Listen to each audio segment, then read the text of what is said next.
Alors pour Noël, on a la volaille star, on a bien sûr la dinde et le chapon, qui sont vraiment des volailles qu'on ne trouve que 3 semaines dans l'année. C'est pour ça qu'il faut vraiment en profiter pendant ces 3 semaines. Ensuite, comme autre volaille star, on a la pintade chaponnée. La pintade chaponnée, c'est un mâle de pintade qui a été donc castré pour ensuite lui permettre d'engraisser et d'avoir une chair très tendre. Donc ça aussi, pareil, on va le retrouver que pendant les 3 semaines de fin d'année. Ensuite, on va avoir la poularde. Donc là, on a 2 origines différentes. La poularde de Brest qui va être la reine des poulardes. Et ensuite, une poularde du sud-ouest élevée par un éleveur qui s'appelle Arnaud Tozin, qu'on apprécie tout particulièrement au Coq Saint-Honoré. Chaque volaille, en fait, va avoir des qualités différentes, soit d'abord par son nombre de convives, bien sûr. Sur une poularde, on va partir sur 4 à 6 couverts, bien sûr, toujours suivant le menu, en fait. Sur une pintade chaponnée, on va être sur le même nombre de couverts, on va être sur 4 à 6 aussi. Par contre, sur le chapon, là, on va pouvoir aller sur des quantités un petit peu plus nombreuses, jusqu'à 8 convives par chapon. Ensuite, on trouvera d'autres volailles qui ne sont pas présentées là, mais on va avoir l'oie aussi, qui est un produit star des fêtes de fin d'année. On en trouve uniquement pendant ces 3 semaines. Là, sur une oie, faire attention bien sûr au nombre de convives, parce qu'on a l'impression qu'une oie est très grosse, mais en fait, il y a peu de choses à manger.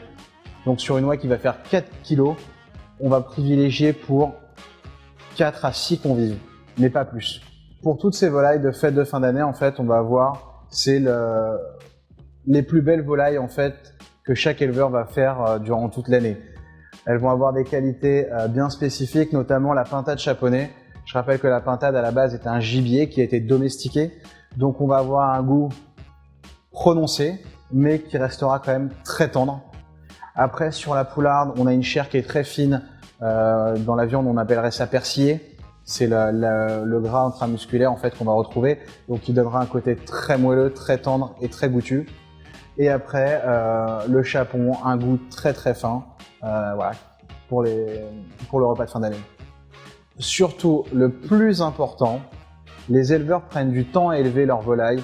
Prenez le temps de les cuire. Mais que ce soit pour toutes ces volailles, petites ou grosses, prenez le temps de les cuire.